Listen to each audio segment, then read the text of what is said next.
আসসালামু আলাইকুম। রবিল ম্যাথ কেয়ারের পক্ষ থেকে আমি রবিউল ইসলাম তোমাদেরকে জানাচ্ছি স্বাগতম। এখন আমি তোমাদের সামনে নবম দশম শ্রেণীর সাধারণ গণিত বইয়ের অধ্যায় ২ এর সেট অফ ফাংশনের ২.২ অনুশীলনীর অঙ্কগুলো সমাধান করে দেখাবো। আজকে এই ২ অধ্যায়ের পঞ্চম পর্ব।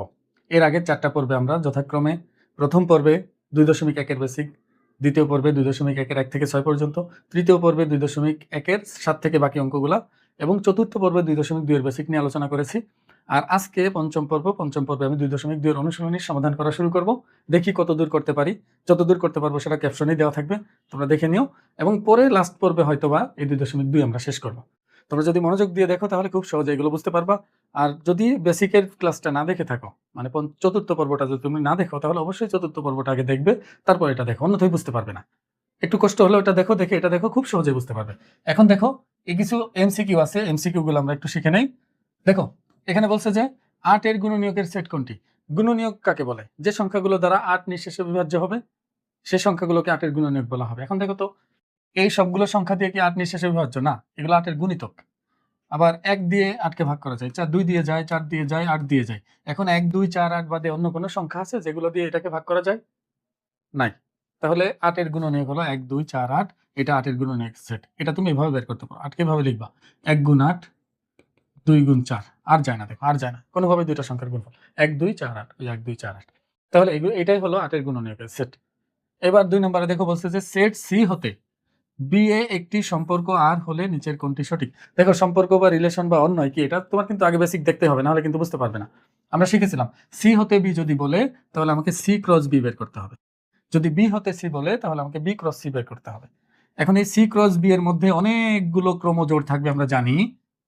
এখন এই ক্রমজোড়গুলো থেকে কিছু শর্ত মানার পর বা এক্স আর ওয়াই এর মধ্যে কোনো সম্পর্ক স্থাপন করে দেওয়ার পর আমরা একটা অন্যয় পাই, তাকে বলে আর। এর মধ্যেও কিছু ক্রমজোড় থাকবে, কিন্তু শর্ত হলো এইখান থেকে নিয়ে এই ক্রমজোড়গুলো গঠিত হয়েছে। তার মানে এটার উপসেট হবে হলো আর, আর এটার উপসেট আর। এটা আমরা কি বলেছিলাম? আর উপসেট C cross B, C cross B এভাবে লিখতে হয়। আমি বলেছিলাম যে বড়টা ডানে থাকে আর ছোটটা বামে থাকে, কারণ এটা অনেকটাই smaller than or equal to, এই স্মলার দ্যান অর ইকুয়াল টুর মতো মনে হয়, কিন্তু এটা কিন্তু আসলে মনে রাখার জন্য আমি বলছি। এটা তুমি smaller than or equal to পড়ো না, কিন্তু এটা সত্য যে এটা সমান চিহ্নের মতোই কাজ করতেছে, মানে এটা সমানও হতে পারবে, আবার এটা ছোটও হতে পারবে।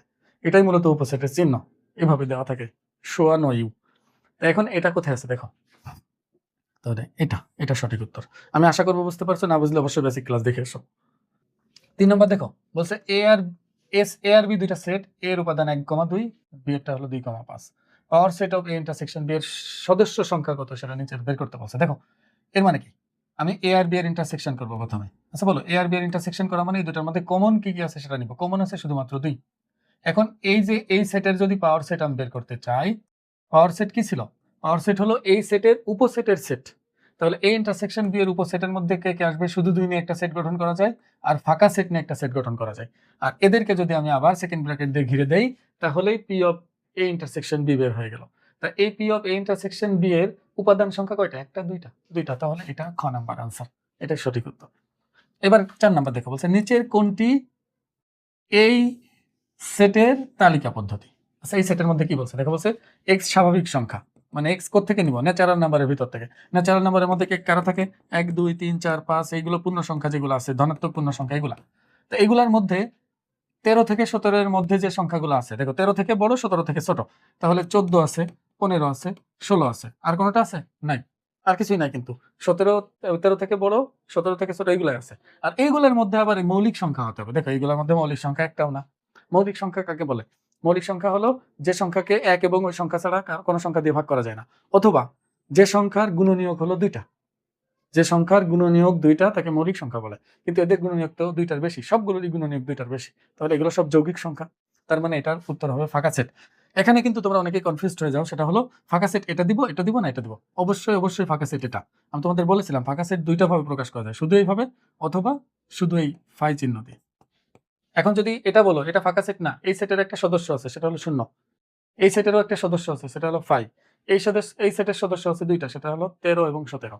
আর এই একমাত্র সেট যে হলো ফাঁকা সেট, যেটা ফাঁকা সেটের প্রতীক দিয়ে প্রকাশ করা হয়েছে। মানে বিষয়টা এমন, এটা ফাঁকা সেট, এটাকে এই চিহ্ন দিয়ে প্রকাশ করা হয়। যেমন এখানে এ সেট, দেখো এ সেটের এটা একটা সেট এ, যার উপাদান হলো ১,২। এই সেটটাকে এ দিয়ে প্রকাশ করছে, ঠিক একইভাবে ফাঁকা সেটকে ফাই দিয়ে প্রকাশ করে। এখন হয় ফাই দিবা, না হলে এটা দিবা। এটা যেন ভুল হয় না, এটা কিন্তু সবসময় পরীক্ষা আসে এরকম। এবার আমরা অঙ্কে চলে এসেছি। দেখো আমাদের অন্য এখানে কাজে লাগবে, অন্য কাজে লাগবে। দেখো এখানে কি বলছে, যদি এ এত হয় বি এত হয়, আর এক্স আসবে এ থেকে, ওয়াই আসবে বি থেকে। বলো এক্স এ থেকে আসবে, ওয়াই বি থেকে আসবে, এর মানে কি এ ক্রস বি বের করতে হবে আমাকে। আর যদি এক্স বি থেকে আসতো, ওয়াই এ থেকে আসতো, তাহলে বি ক্রস এ বের করতে হতো। এটা কিন্তু ভুল হওয়ার কথা না, এটা খুবই সহজ। তারপর আমার কার্তেশীয় গুণজ বের করার পর এখানে এক্স বড় ওয়াই ছোট সম্পর্ক বিবেচনা করে আমরা রিলেশনটি বা অন্যটি নির্ণয় করবো। তাহলে এখানে আমরা সহজে লিখে ফেলি, দেওয়া আছে এ বি লিখে ফেলবা। আর যেহেতু এক্স এ থেকে ওয়াই বি থেকে আসবে, তাহলে অবশ্যই এ ক্রস বি আমাকে বের করতে হবে। এ ক্রস বি কি ছিল, আগে 3,4 ক্রস 2,4 লিখে নেই। এবার এদের কার্তেশীয় গুণজ সেট বের করার সময় নিয়ম ছিল হলো, প্রথম উপাদান এ থেকে আসবে, দ্বিতীয় উপাদান বি থেকে আসবে।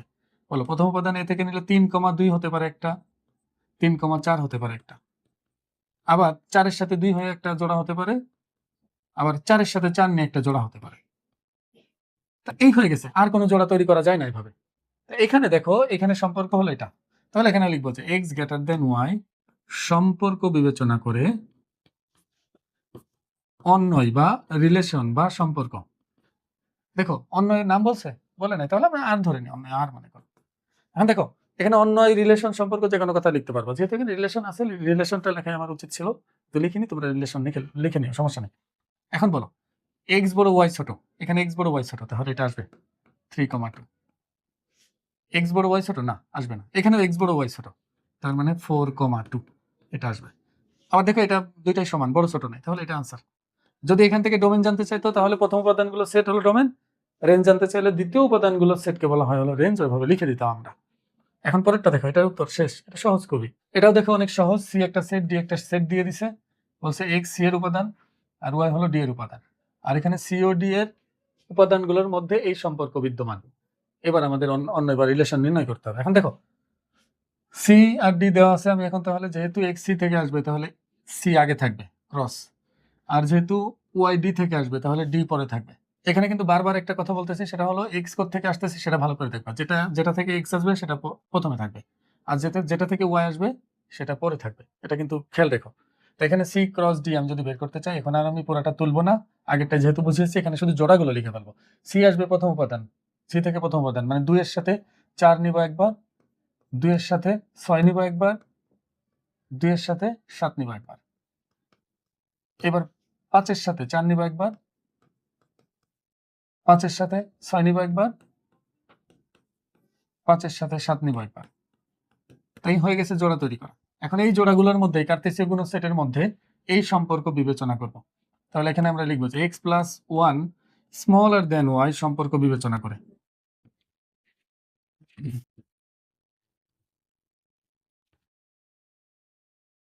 দেখো এক্স এর সাথে এক যোগ করার পরও ওয়াই থেকে ছোট থাকে, এরকম জোড়াগুলো নিয়ে আমি রিলেশন বা অন্যয় আর বের করতে চাচ্ছি। বলো এর সাথে এক যোগ করলে কত হয়, 2 আর 1 3, 3 কি 4 থেকে ছোট?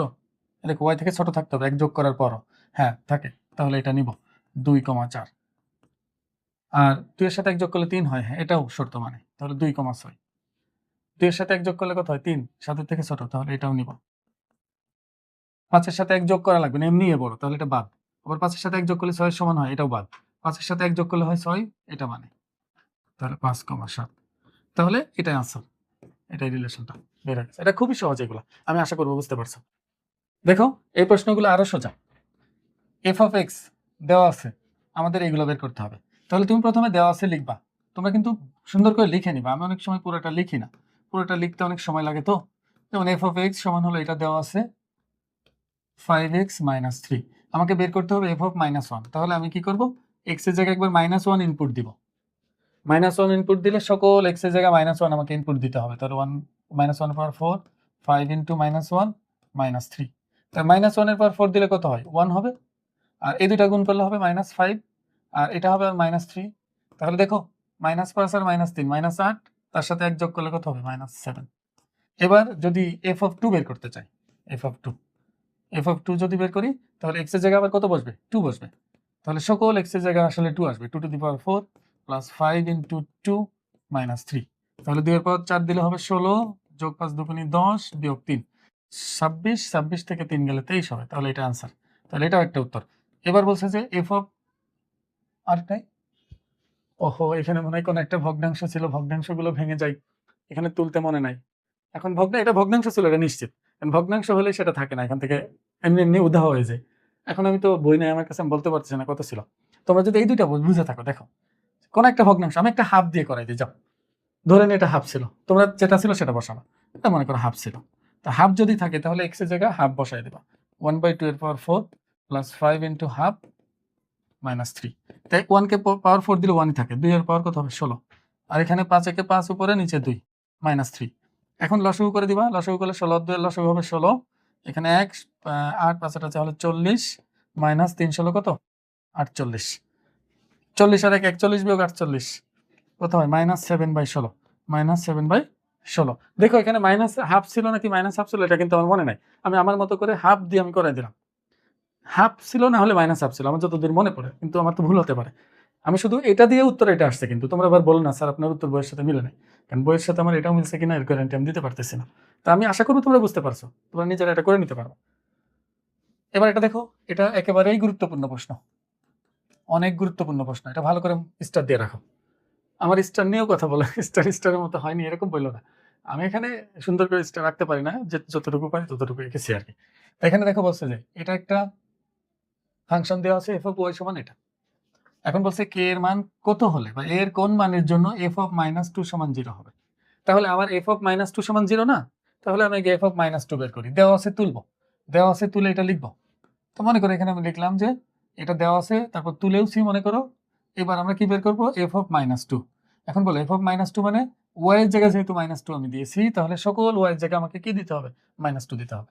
তাহলে এখানে মাইনাস 2 এর পাওয়ার কিউব প্লাস কে ইন্টু মাইনাস 2 এর পাওয়ার square minus 4 into minus 2 minus 8। এবার হিসাব করো, মাইনাস 2 কে কিউব করলে হয় মাইনাস 8, এই মাইনাস 2 কে বর্গ করলে হয় 4, 4 এর সাথে কে গুণ করলে হয় 4 কে, মাইনাসে মাইনাসে প্লাস, 4 দুগুণই কত 8, আর এই মাইনাস 8।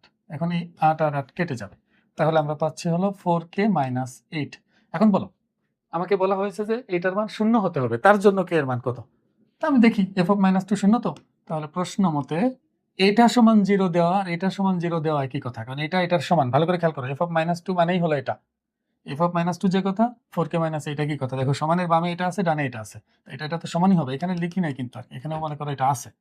তাহলে আমি প্রশ্ন মতে এটা সমান 0 না দিয়ে 4k মাইনাস 8 সমান 0 দিলে সমস্যা আছে নাই। তো এইখান থেকে আমি কে এর মান বের করবো। 8কে ডানে পাঠালাম, তাহলে উভয় পাশে কে দিয়ে ভাগ করলে, সরি 4 দিয়ে ভাগ করলে আসবে হলো এখানে 8/4, তাহলে কে এর মান আসবে 2। এটাই আনসার। আমি আশা করবো তোমরা বুঝতে পেরেছো। এটা খুবই সহজ প্রশ্ন, এটা 2 মার্কের জন্য খুবই ইম্পর্টেন্ট, 2 মার্কের জন্য আসতে পারে। এবার এটা দেখো, এফ অফ এক্স সমান এটা দেওয়া, আর বলছে যে এক্স এর কোন মানের জন্য এফ অফ এক্স সমান 0 হবে। দেখো দেওয়া আছে এফ অফ এক্স, মনে করো আমি দেওয়া আছে তুললাম, এটা তোমরা তুলে নিও, আমি তুললাম না। এরপর বলছে এফ অফ এক্স সমান 0। দেখো আগেরটা বলছিল এফ অফ মাইনাস 2 সমান 0, এই জন্য আমি এফ অফ মাইনাস 2 বের করেছিলাম। তারপর এই ডান পাশেরটা সমান প্রশ্ন মতো 0 ধরেছি। এখন বলো এখানে এফ অফ এক্স 0 বলছে, তাহলে আমাকে এফ অফ এক্স বের করতে হবে। তো এফ অফ এক্স তো দেওয়াই আছে, এটা আবার নতুন করে এক্স এর জায়গায় এক্স ইনপুট দেওয়ার আমার দরকার আছে। তো আমি এফ অফ এক্স এর মান অলরেডি জানি এটা, তাহলে এফ অফ এক্স এর জায়গায় আমার এটা বসায় দিলেই হয়ে যাবে। তাহলে আমি এখানে লিখতে পারি যে প্রশ্ন মতে x cube minus 6x square plus 11x minus 6 সমান হলো 0। এখানে দেখো আমরা যখন কোনো কিছু সমাধান করে এক্স এর মান বা চলকের মান বের করতে চাই, যদি সেটা এক ঘাতের বেশি হয়, দ্বিঘাত হোক বা ত্রিঘাত হোক, আমরা কি করি ওটাকে উৎপাদকে বিশ্লেষণ করে কয়েকটা রাশির গুণফল আকারে প্রকাশ করি। তারপর কয়েকটা রাশির গুণফলের মান 0 হয়, তখন বলি হয় এটা 0 অথবা এটা 0 অথবা এটা 0 এভাবে করি। তাই এটাকে আমরা উৎপাদকে বিশ্লেষণ করব। এটাকে উৎপাদকে বিশ্লেষণ করার জন্য আমরা ভাগশেষ উপপাদ্যের সাহায্যে ইচ্ছা করলে উৎপাদকে বিশ্লেষণ করতে পারি, কিন্তু আমি এটা ভাগশেষ উপপাদ্যের সাহায্যে না করে এমনিতেই নর্মালি সূত্র প্রয়োগ করবো। এটা দেখতে কোন সূত্রের মতো বলো, এটা দেখতে কোন সূত্রের মতো মিল আছে।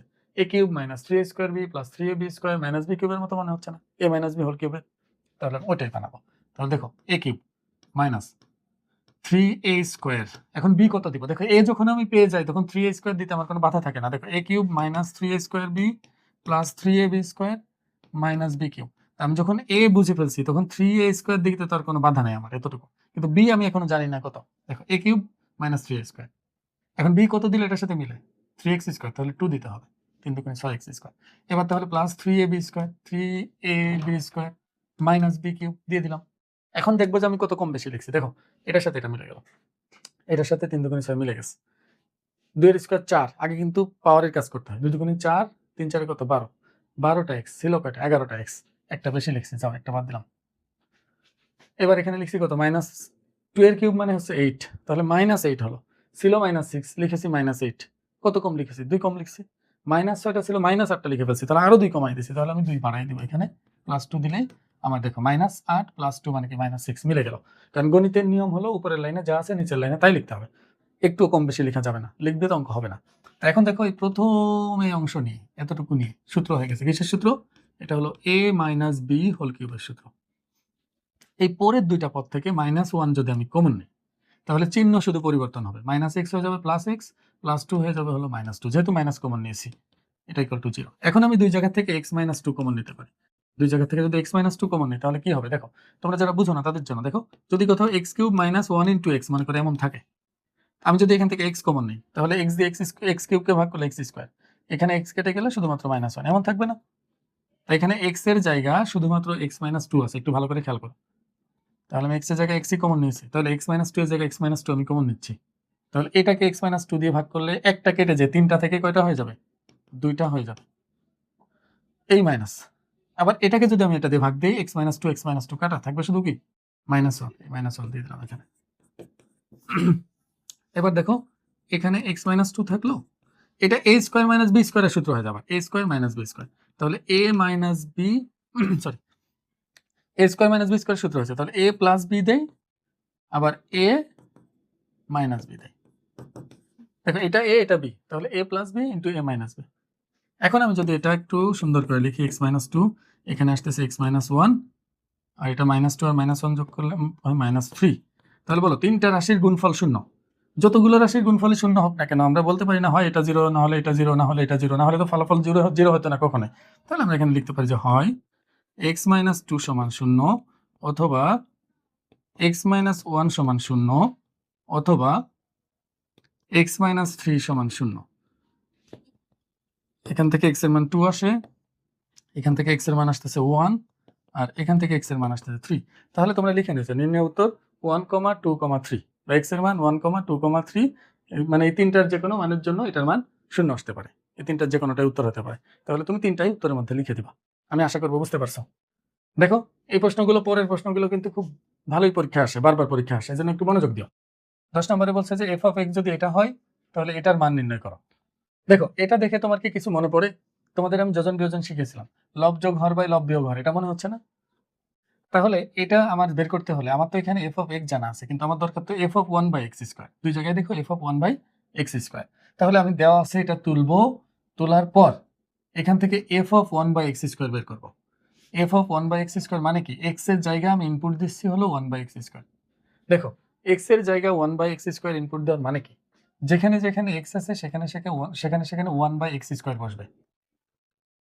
দেখো 2 × 1/x², এই -1, মানে বোঝার চেষ্টা করো ভালো করে, x এর জায়গায় 1/x² ইনপুট দেওয়া মানে প্রত্যেকটা x এর জায়গায় 1/x² হয়ে যাবে। আর কেন x এর জায়গায় 1/x² ইনপুট দিলাম, কারণ এখানে 1/x² আছে এই জন্য। এবার বাম পাশে যা আছে থাক, ডান পাশে আমি একটু হিসাব নিকাশ করি। দেখো এখানে এই দুই লবের সাথে গুণ হয়ে যাবে 2/x² + 1, আর এখানেও হয়ে যাবে হলো 2/x² - 1। এখন তুমি চিন্তা করো, আমি যদি যোজন বিয়োজন করে এটার মান বের করতে চাই, এটা খুব সহজেই বের করতে পারবো, কোনো সমস্যা হওয়ার কথা না, কারণ এটার নিচে কিছু নাই, মানে একটা এক আছে, এই পুরাটা লবে আছে ধরে নিই, আর এর নিচে পুরাটার নিচে একটা এক মনে মনে আমি যদি চিন্তা করি, তাহলে এটাকে যোজন বিয়োজন করলে অঙ্কটা হয়ে যাবে। এখন যোজন বিয়োজনের নিয়ম কি ছিল, লব যোগ হর বাই লব বিয়োগ হর। দেখো এই লব যোগ হর, হরের মধ্যে কি আছে 1 আছে না, আবার লব লিখলাম বিয়োগ হর সমান, এবার ডান পাশে দেখো এই লব লিখলাম যোগ হর মানে নিচেরটা যা আছে সেটা হুবহু বসবে, আবার দেখো এই লব লিখলাম বিয়োগ হর মানে এই দুইটার চিহ্ন পরিবর্তন হবে, এটা মাইনাস হয়ে যাবে, এটা প্লাস হয়ে যাবে। সাইড নোট দিয়ে দিবা অবশ্যই যোজন বিয়োজন করে। দেখো যোজন বিয়োজন কিন্তু আমি আশা করবো তোমরা বুঝো, যোজন বিয়োজনের সূত্রই ছিল লব যোগ হর বাই লব বিয়োগ হর, দুইটা পক্ষে কাজ করা যায়, সমীকরণের উভয় পক্ষে কাজটা করা যায়। আমি এটা করলাম কারণ এটা করছি, কারণ এটা বানানোর জন্য, এটা হয়ে গেল যে এখন এটার মান দেখো 1, 1 কাটা যাবে, এটা কেটে যাবে, তাহলে এখানে কয়টা দেখো একই জিনিস দুইটা, তাহলে 2 × 2/x² আমি একবারে লিখতে পারি, আর এখানে 1 + 1 কত হবে 2। দেখো ভালো করে, a আর a যদি যোগ আকারে থাকে a + a 2a হয়, b plus b two b হয়, x plus x two two x হয়, তাহলে এটা প্লাস এটা টু এটা হবে, এই যে টু এটা একই জিনিস, এই টু টু কাটা যাবে, তাহলে এটাই answer, two by x square, এটাই উত্তর হবে, এটা উত্তর। এটা একটু ছোট হয়, যোজন বিয়োজন করলে অঙ্কটা অনেকটাই ছোট হয়ে যায়, কিন্তু তুমি চিন্তা করো এখানে যদি প্লাস ওয়ান এখানে মাইনাস ওয়ান না থেকে মাইনাস টু থাকতো, তখন কি আর আমরা যোজন বিয়োজন করে করতে পারতাম? তখন কি লব যোগ হর লব বিয়োগ হর এভাবে আসতো? কখনোই আসতো না। তখন আমাকে কি করতে হবে? আমি আশা করবো এতটুকু তোমরা স্ক্রিনশট দিয়ে নাও, আমি এখান থেকে মুছে এখানেই করব, স্ক্রিনশট দিয়ে পরে এটা তুলে নিও। তো দেখো এখানে যদি মনে করো এখানে মাইনাস টু থাকতো, তখন তোমার কিভাবে করতে হতো? আমি এই অঙ্কটাই আরেকটা পদ্ধতিতে করিয়ে দিব, যে এখানে যোজন বিয়োজন ছাড়া করবো আর কি। তাহলে এই লাইন পর্যন্ত আমরা এটা বাদ দিব, এটা এটা আমরা যোজন বিয়োজনে করতে চাচ্ছি না, মনে করো এটা আমরা অন্য পদ্ধতিতে করতে চাচ্ছি। তো এখানে নিচে ওয়ান আমার লেখা তো লাগবে না, এটা থাক। এটা আমি হিসাব করবো একটু ক্যালকুলেশন করে। উপরে লসাগু হবে এক্স স্কোয়ার, তাহলে উপরে আসতেছে টু প্লাস এক্স স্কোয়ার, আর নিচে লসাগু হবে এক্স স্কোয়ার, এক্স স্কোয়ার এখানে টু মাইনাস এক্স স্কোয়ার আসবে, ভালো করে খেয়াল করো। এটার নিচে কিছু নয় মানে এক আছে না, তাহলে এক্স স্কোয়ার আর ওয়ানের লসাগু কত হবে? এক্স স্কোয়ার হবে। এখন এক্স স্কোয়ারকে এক্স স্কোয়ার দিয়ে ভাগ দিলে কত হয়? ওয়ান, ওয়ানের সাথে টু গুণ করলে টু, আবার এক্স স্কোয়ারের সাথে কে ওয়ান দিয়ে ভাগ দিলে এক্স স্কোয়ার হয়, এক্স স্কোয়ারের সাথে ওয়ান গুণ করলে যে এক্স স্কোয়ার, মানে ছোটবেলায় লসাগু করতাম যেমনি যোগ বিয়োগ ওটা, আর কিছু না। এখন এটা ভাগ আছে গুণ আকারে লিখবো, তাহলে two plus x square divided by x square into, এটা উল্টে যাবে, এক্স স্কোয়ার উপরে যাবে, এটা নিচে যাবে, এটা কেটে যাবে এখন। তাহলে উপরে পাচ্ছি টু প্লাস এক্স স্কোয়ার, আর নিচে পাইতেছি হলো টু মাইনাস এক্স স্কোয়ার। এটা কিসের মান? F of one by x square. এখন আমি এই মানটা এই প্রদত্ত রাশির মধ্যে তুলে দিব, এই যে প্রদত্ত যে রাশিটা আছে না, এই রাশিটার মধ্যে তুলে দিব। F of one by x square মান কত? এটা two plus x square divided by two minus x square, আর এই প্লাস ওয়ান। আবার নিচে বসবে এটা two plus x square divided by two minus x square, কারণ এটার মান বসাচ্ছে আর কি এই জিনিসটা, আর এই মাইনাস ওয়ান। এবার উপরে লসাগু করবো, নিচে লসাগু করবো, যোগ করবো আর কি। এখন টু মাইনাস এক্স স্কোয়ার, এখানে থাকবে হলো টু প্লাস এক্স স্কোয়ার, আর এই প্লাস ওয়ান দুইটার সাথে গুণ হলে হবে টু মাইনাস এক্স স্কোয়ার। একইভাবে নিচে লসাগু টু মাইনাস এক্স স্কোয়ার, এখানে তাহলে two plus x square, minus one দিয়ে দুইটার সাথে যখন গুণ করবো তখন minus two plus x square আসবে। এবার দেখো এখানে এক্স স্কোয়ার কাটা, এখানে টু টু কাটা, আর এটা যদি আমি ভাগ আছে গুণ আকারে লিখি তাহলে দুই যোগ দুই কত হবে? চার, divided by two minus x square into, এটা উল্টে যাবে, উল্টে গেলে টু মাইনাস এক্স স্কোয়ার উপরে যাবে, আর নিচে যাবে x square plus x square হলো টু এক্স স্কোয়ার। এটা কাটা, এটার সাথে এটা কাটলে টু, তাহলে two divided by x square, এটা আনসার। দেখো এটা একটু বড়, কিন্তু এটা এখানে ওয়ান না থেকে যে কোনো সংখ্যা থাকলে এইভাবে করে আমরা উত্তর বের করতে পারবো। কিন্তু এটার যদি যদি কখনো উপরে ওয়ান নিচেও মাইনাস ওয়ান থাকে তাহলে যোজন বিয়োজন করো, তাহলে তাড়াতাড়ি হবে। আমি আশা করবো বুঝতে পারছো। পড়তে দেখো, দেখো এটা খুবই গুরুত্বপূর্ণ প্রশ্ন, 11 নম্বরটা। জি অফ এক্স দেওয়া আছে, এটা আমাকে g of one by x square আর জি অফ এক্স স্কোয়ার মান বের করতে বলছে। স্যার দেওয়া আছে যেটা, এটা তুললাম না, এক্স এর জায়গায় আমি কি বসাবো? বাম পাশের মান যদি বের করতে চাই ওয়ান বাই এক্স স্কোয়ার বসাতে হবে এক্স এর জায়গায়, তাহলে আমি one by x square input দিই, তাহলে যেখানে যেখানে এক্স আছে সেখানে সেখানে ওয়ান বাই এক্স স্কোয়ার বসবে। এক্স এর জায়গায় ওয়ান বাই এক্স স্কোয়ার বসালে, আর যেহেতু এটার উপর স্কোয়ার ছিল তাহলে স্কোয়ারটা বসলো, আবার এক্স এর জায়গায় ওয়ান বাই এক্স স্কোয়ার, আর এখানে যেহেতু পাওয়ার ফোর, ফোরটা দিয়ে দিলাম, আবার এখানে ওয়ান বাই এক্স স্কোয়ার, আর এই পুরোটার পাওয়ার আবার টু ছিল, টুটাও দিয়ে দিলাম। দেখো শুধু এক্স এর জায়গায় ওয়ান বাই এক্স স্কোয়ার, তাহলে শুধু এক্স গুলোর জায়গায় ওয়ান বাই এক্স স্কোয়ার বসেছি, আর পাওয়ার গুলো যা ছিল তাই রেখেছি এখানে। এবার আমি এখানে একটু হিসাব নিকাশ করি, এটা আসতেছে one plus one by x to the power four, কারণ পাওয়ারের উপর পাওয়ার এভাবে থাকলে ব্র্যাকেট দ্বিগুণ হয়, আর এখানে one divided by x to the power eight, আর এখানে আসবে one divided by x to the power four. এবার উপরে লসাগু করে ফেলি, উপরে লসাগু করলে আসতেছে হলো x to the power eight, এখানে কিছু নাই মানে একটা এক আছে, কিন্তু x to the power eight K one দিয়ে ভাগ দিলে x to the power eight থাকে, তার সাথে আবার ওয়ান গুণ করলে x to the power eight, plus x to the power eight K x to the power four দিয়ে ভাগ দিলে হয় x to the power four, কারণ পাওয়ার পাওয়ার বিয়োগ হয় ভাগ দিলে, কিন্তু তখন এক্স ফোর কে ওয়ান দিয়ে গুণ দিলে হবে x to the power four. এখানে কাটলে ওয়ান, ওয়ানের সাথে ওয়ান গুণ করলে ওয়ান হয়, আর নিচে যা আছে তাই থাকলো। এবার এটা ভাগ আছে গুণ আকারে লিখে দেই, x to the power eight plus x to the power four plus one divided by x to the power eight. গুণ আকারে লিখলে এটা উল্টে যাবে, উল্টে গেলে এমন থাকে, এটার সাথে এটা কাটাকাটি করলে তখন উপরে থাকতেছে x to the power eight plus x to the power four plus one, নিচে থাকতেছে এটার সাথে এটা কাটলে x to the power four. এবার আমি এই ডান পাশেরটা বের করবো, ডান পাশেরটা বের করার জন্য আমি আবার জি অফ এক্স স্কোয়ার বের করতে চাচ্ছি, তাহলে এক্স এর জায়গায় আবার কি ইনপুট দিলাম? X square. তাহলে যেখানে যেখানে এক্স আছে সেখানে সেখানে আমরা এক্স স্কোয়ার বসিয়ে দেবো, এক্স স্কোয়ার বসালে এখানে স্কোয়ার, এখানে এক্স স্কোয়ার বসালে এখানে আসতেছে পাওয়ার ফোর, এখানে আবার এক্স স্কোয়ার, তার পাওয়ার আবার দুই, one plus x to the power four, এখানে পাওয়ারে পাওয়ারে গুণ হলে চার দুগুণী আট, এখানে আবার পাওয়ার গুণ হলে x to the power four. এটাকে তুমি যদি সাজিয়ে ঘুরাই লিখতে চাও ওই পাশেরটা মিলানোর জন্য, এটা তোমার ইচ্ছা, না লিখলেও চলবে। দেখো এটা মিলে গেল না, তাহলে আমি লিখতে পারি সুতরাং জি অফ 1/x² সমান হলো জি অফ x²। এটা প্রমাণিত বা শোড, যাই বলুক না কেন, এটা হয়ে গেল। দেখো 12 নম্বর প্রশ্ন খুবই সহজ, বলছে নিচের অন্যগুলো থেকে ডোমেন এবং রেঞ্জ নির্ণয় করো। আচ্ছা, ডোমেন আর রেঞ্জ নির্ণয় করার মানে কি? এই যে আর এর ডোমেন যদি আমি বের করতে চাই, তাহলে ডোম বা ডোমেন আর যাই বলো না কেন দিয়ে প্রথম উপাদানগুলো সেটকে ডোমেন বলা হয়। এখানে প্রথম উপাদান আছে কি 2 2 2, কিন্তু সেটের মধ্যে 2 একবার লিখবো, সবগুলোই 2, তাহলে একবারে বেশি লিখবো না। এখন যদি রেঞ্জ আর বের করতে চাই, রেঞ্জ আর, তাহলে দ্বিতীয় উপাদানগুলো সেট 1 2 3, 1 2 3, এটা হলো রেঞ্জ। আর একইভাবে দেখো এস, ডোমেন এস খ নম্বরের জন্য, এটা ক নম্বরের জন্য ছিল। খ নম্বরের জন্য আমি যদি ডোমেন এস নির্ণয় করতে চাই, দেখো -2 -1 0 1 2, একটা উপাদান কিন্তু একাধিকবার থাকলে একবারই নিব। তো -2 -1 0 1 2, এটা ডোমেন। একইভাবে রেঞ্জ এস যদি আমি বের করতে চাই 4 1 0 1 4, মানে সোজা হিসাব 0 1 4 হবে, কারণ একটা দুইবার তো নিব না। তো এইভাবে করে আমি আশা করবো তুমি সবগুলোরই ডোমেন রেঞ্জ নির্ণয় করতে পারবে। এটা আমি করে দিব না, কারণ একেবারেই সহজ, এটা করে দেওয়া মানে বোকামি। আমরা পড়তে চাই। দেখো দেখো 13 ক, এখানে বলছে নিচের অন্যগুলোকে তালিকাবদ্ধভাবে প্রকাশ করে এবং ডোমেন এবং রেঞ্জ নির্ণয় করো। আমি এটা শিখিয়েছিলাম, কিন্তু যখন বেসিক শিখাই তখন কিন্তু আমি এটা কিভাবে করতে হয় তখন দেখাই দিছি। এখানে দেখো বলছে x বিলংস টু a আর y বিলংস টু a, মানে x ও a থেকে আসবে, y ও a থেকে আসবে, তার মানে এটা আমরা a ক্রস a করে বের করতে পারি। কিন্তু এখানে দেখো 5টা উপাদান, মানে 5 5 25টা, a ক্রস a করতে গেলে 25টা ক্রমজোড় আসবে, তার থেকে এটা বের করা অনেক বেশি বড় হয়ে যাবে। আমরা ওভাবে করব না, আমরা তাহলে অন্য যে পদ্ধতি শিখেছিলাম সেটা করব। এখানে প্রদত্ত শর্ত যেটা আছে এটা লিখে ফেলতে হবে আগে। দেখো তুমি আগে দেওয়া আছে এগুলো লিখে ফেলবা, কিন্তু দেওয়া আছে a সমান এটা আর r সমান এটা, এটা লিখে নেবা। কিন্তু আমি মনে করো দেওয়া আছে এটা তুলছি, তোলার পর প্রদত্ত শর্ত, প্রদত্ত শর্ত কোনটা? এই যে সম্পর্কটা দেওয়া আছে সেটা, শর্তটা হলো x প্লাস ওয়াই সমান হবে হচ্ছে 1। এখান থেকে y এর মান আমরা x এর মাধ্যমে বের করব। এই যে তাহলে y সমান কি 1 মাইনাস x বের করে নিলাম। এখন আমি x বিলংস টু a, এই যে x কোথা থেকে আসবে? a থেকে। x বিলংস টু a বিবেচনা করে y এর অনুরূপ মান বের করে নিচের ছকটি পূরণ করি। ছক আঁকবো যেখানে আমার x y দুইটা ঘর থাকবে। দেখো প্রথমটার মধ্যে x, দ্বিতীয়টা হলো y। এখানে x গুলো কোথা থেকে নিব আমি বলে দিছি, x গুলো a থেকে নিব, a এর উপাদান হবে x। a এর মধ্যে কে কে আছে? -2 -1 0 1 2, তাহলে -2 -1 -1 0 1 2 সংখ্যাগুলো নিয়ে নিলাম। দেখো x কিন্তু আমি a থেকে দেখে দেখে নিয়েছি, এটা ভুল হওয়ার কোনো সম্ভাবনা নেই। এখন দেখো x এর মান আমি -2 যদি এখানে বসাই, দেখো x এর জায়গায় -2, ভুল বুঝো না কিন্তু, x এর জায়গায় -2 বসাইলে এই মাইনাস আর এই মাইনাস গুণ হয়ে মাইনাসে মাইনাসে প্লাস হয়ে যাবে, তার মানে 1 + 2 হয়ে যাবে কত? 3। ঠিক একইভাবে 1 + 1 হয়ে যাবে, এটা আসবে 2। এবার x এর জায়গায় যদি 0 বসাই, 1 - 0 কত আসবে? 1। এখন x এর জায়গায় যদি 1 বসাই, তাহলে 1 - 1 কত আসবে? 0।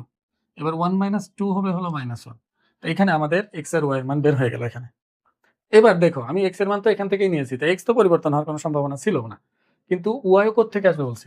y ও a থেকে আসতে হবে বলছে।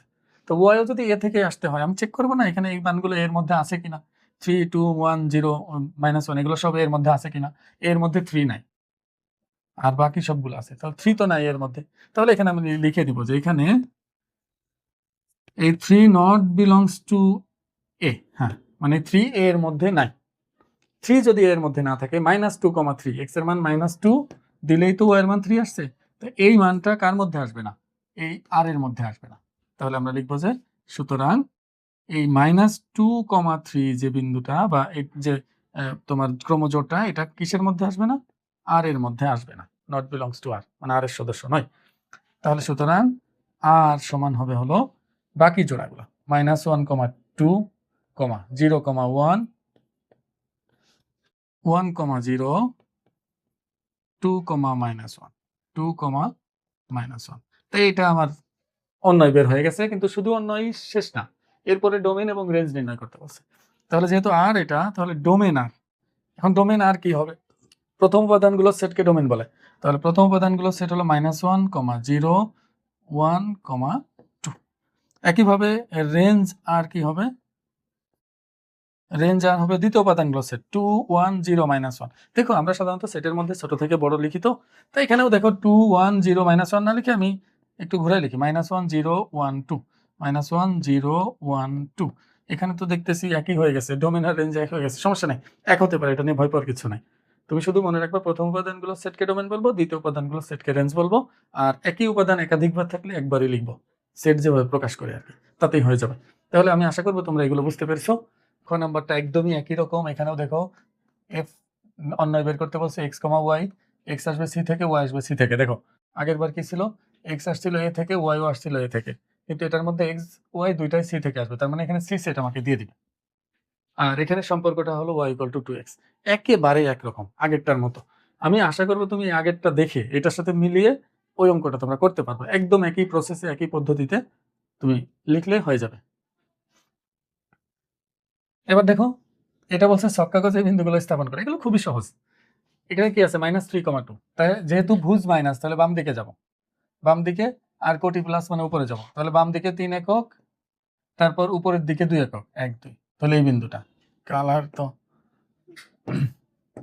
তাহলে দেখো 3 একক বামে 2 একক উপরে, তাহলে 1 2 3 1 2, তাহলে এই বিন্দুটা হলো -3,2, এই বিন্দুটা। পরেরটা বলছে 0,-5, তাহলে x অক্ষ বরাবর ডানে বামে কোথাও যাব না যেহেতু 0, y অক্ষ বরাবর 5 একক নিচে, যেহেতু এটা 5 একক নিচে গেলে 1 2 3 4 5। আমি কিন্তু এটা তোমাদের বুঝিয়েছি, এটা কিভাবে বিন্দু বসাতে হয় যারা জানো না, আমি কিন্তু বেসিক ক্লাসে বুঝিয়েছি, তোমরা ওখান থেকে দেখে নিও না বুঝতে পারলে। একইভাবে এখানে হাফ কমা -5/6, এটা অনুমান করে, হাফ মানে কি অর্ধেক, এই 0.5। আর এখানে 5/6 মানে কি হবে, মাইনাস প্রায় 1-এর কাছাকাছি, 0. এখানে কিছু একটা হয়ে যাবে, কত 8-এরও বেশি হবে, 9-এর কাছাকাছি এমনই হবে আর কি, এই 8 7 9 এরকম কিছু একটা আসবে, এরকম কিছু মানে প্রায় 1-এর কাছে প্রায়। তাহলে এখানে আমি 5.5 ঘর বামে যাব, সরি ডানে যাব, তাহলে এই যে অর্ধেক মানে 1 ঘরের অর্ধেক ডানে যেতে হবে, তারপর প্রায় 1 ঘরের কাছাকাছি নিচে যেতে হবে, প্রায় 1 ঘরের কাছাকাছি নিচে যেতে হবে, তার মানে এইটা হলো বিন্দু। অনুমান করে নেবে, এটা একদম সঠিকভাবে তুমি বসাতে পারবে না, এটা অনুমান করে বসালেই হবে। মনে রেখো কিন্তু এই যে আমি এখানে যে ফোঁটাগুলো দিচ্ছি এগুলো কিন্তু হবে না বিন্দু, শুধু এটা, এই যে এদিকে এইগুলো বিন্দু না, এগুলো আমি গণনার সময় ব্যবহার করছি, যেমন এটাও কিন্তু বিন্দু না, আমি এতটুকু ডানে গেছি এতটুকু নিচে গেছি, যে যেটা পাইলাম এটাই হলো সেই বিন্দুটা, এটা বিন্দু হলো হাফ কমা -5/6, এই বিন্দুটা। একইভাবে এই বিন্দুগুলো বসিয়ে তারপর বিন্দু 3টে একই সরলরেখায় অবস্থিত, এটা দেখাতে বলছে, এটা তুমি দেখো বসাইলে একই সরলরেখা হয়ে যাবে।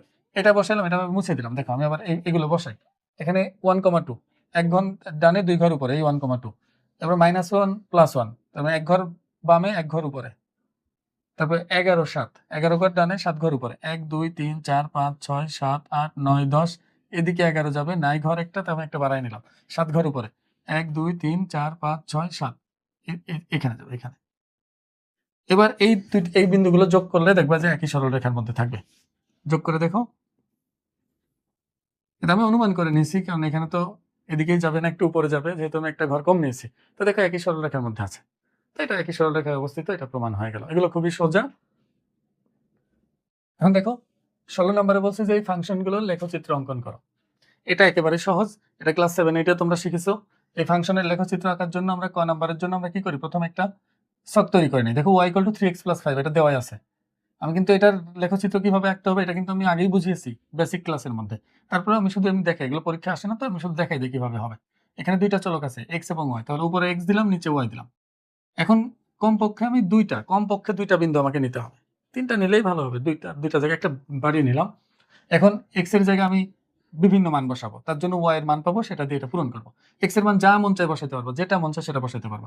আমি যদি x এর মান 0 নেই, y এর মান আসবে 3 × 0 কত হয়, 0 + 5, তার মানে 5 হবে। x এর মান যদি আমি -2 নেই, x এর মান -2 নিলে দেখো 3 × -2 মানে -6 + 5, ফলাফল কত আসবে, -1। x এর মান যদি আমি -4 নেই, -4 নিলে -12 আর +5 মানে হলো এখানে -7 আসবে। তাই এটা নিয়ে নিলাম প্রথমটার জন্য, এটা আমি ক নাম্বারের জন্য করতেছি। এবার এই বিন্দুগুলো এখানে স্থাপন করব।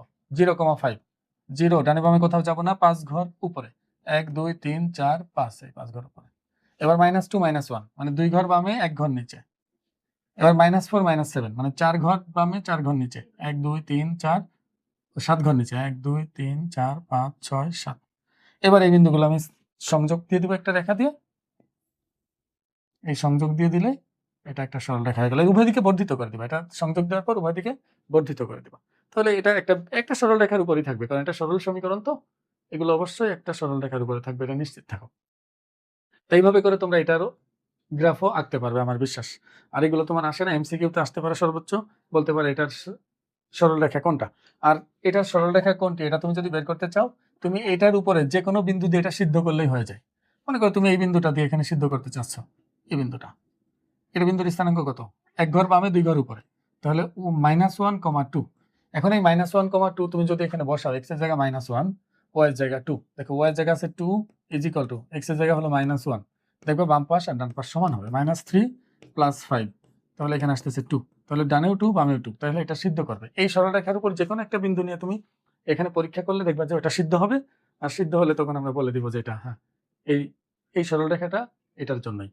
এভাবে তুমি করতে পারবা। আমি আশা করব তোমরা বুঝতে পেরেছো। আজকের ভিডিওতে এই পর্যন্তই। পরবর্তী ভিডিওতে আমি নমুনা প্রশ্নের যে অঙ্কগুলো আছে, ছোট প্রশ্ন, এমসিকিউ এবং সৃজনশীল, সেটা সমাধান করে দেখাবো। আসসালামু আলাইকুম।